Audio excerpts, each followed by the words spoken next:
بعد النجاح اللي حققه مسلسل ون بيس الواقعي لدرجة ان الايرادات بتاعته عدت الايرادات اللي عملها مسلسل وينزداي، وبقى اعلى مسلسل ايرادات من المسلسلات اللي انتجها نتفليكس. فانا جاي لك النهارده عزيزي الاوتاكو اقول لك ليه مسلسل ون بيس الواقعي عمل كل الايرادات دي. مش بس كده، ده بقى اعلى كمان من كل الاعمال المتحولة من انميات.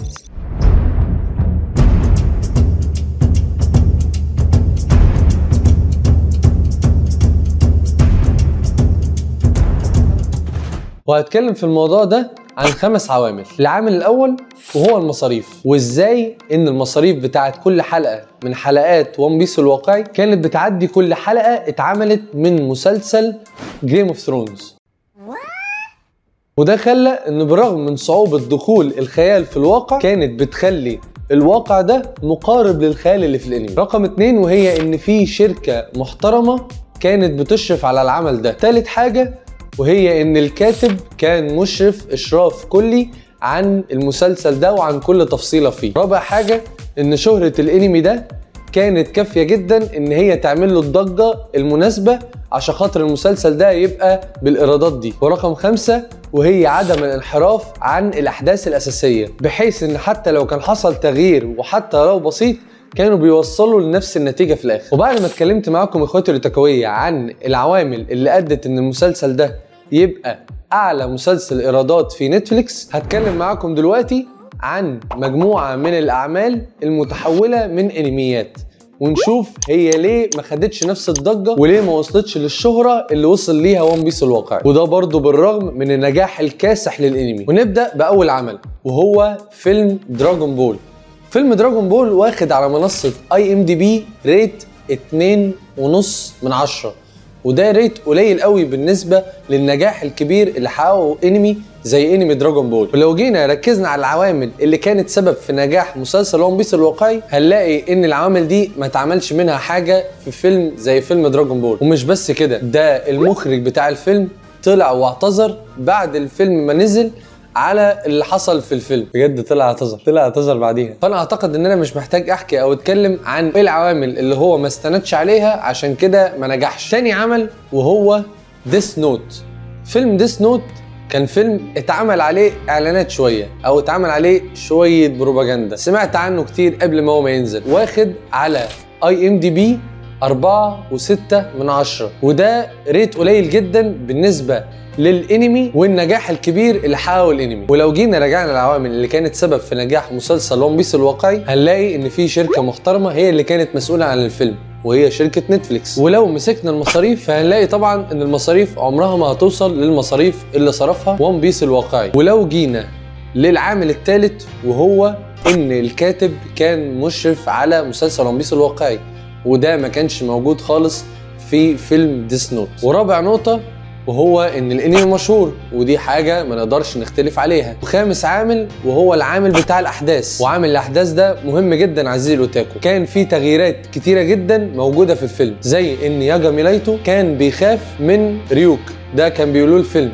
لكن ده مش حقيقي خالص في الانمي. تاني حاجه ان كانت ميسا اللي هي البنت اللي كان معاها شينيجامي تاني هو استغلها في الانمي، وده على عكس خالص اللي حصل في الفيلم، بل بالعكس ده في الفيلم كمان حبها وكان خايف عليها وكل الكلام ده. تالت عمل وهو فيلم اتاك اون تايتن.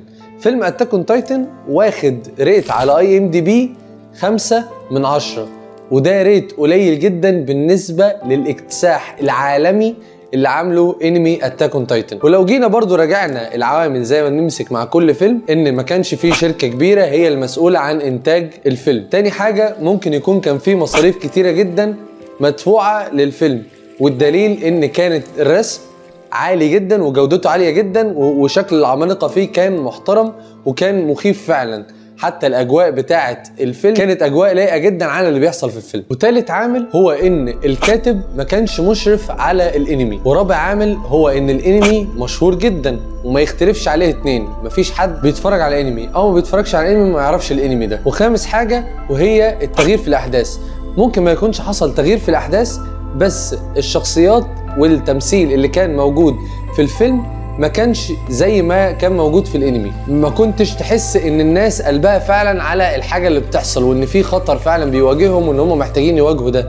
كانوا حاسين ان الدنيا قشطه وكانوا بيتعاملوا عادي، فانت ما تحسش ان انت دخلت جوه عالم الفيلم وما دخلتش عالم الفكره بتاعت الفيلم. رابع عمل وهو فيلم فول ميتال الكيميست. وفيلم فول ميتال الكيميست واخد ريت على IMDb 5.4. بالنسبه للانمي فطبعا ده قليل، لكن بالنسبه للفيلم وبالنسبه ان انا شفت منه جزء من الفيلم فانا حاسس ان ده كويس قوي ولايق. انا شفت جزء بس من الفيلم والشخصيات كانت بالنسبه لي مرضيه، الاحداث والخيال اللي كان بيحصل في الفيلم كان بالنسبه لي الى حد ما مرضي، فانا شايف ان الريت ده لايق جدا على اللي حصل في الفيلم. ولو جينا رجعنا على العوامل وقارناها بالعوامل اللي ادت ان فيلم فول ميتال الكيميست ما ينجحش، هنلاقي ان كلها الى حد ما اتعملت، لكن هنلاقي ان في عاملين مهمين جدا هما اللي ما كانوش موجودين في الفيلم.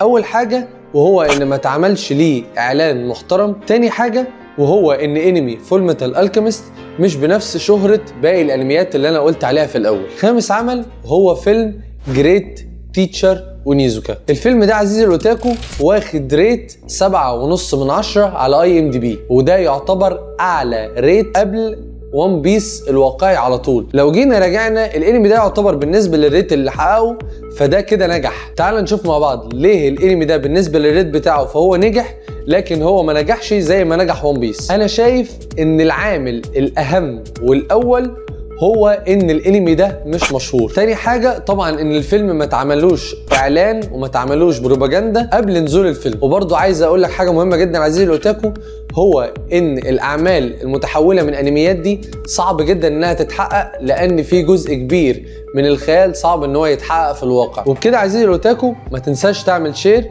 وسبسكرايب ولايك وتفعل زر الجرس عشان يوصلك جديدنا اول باول. سلام.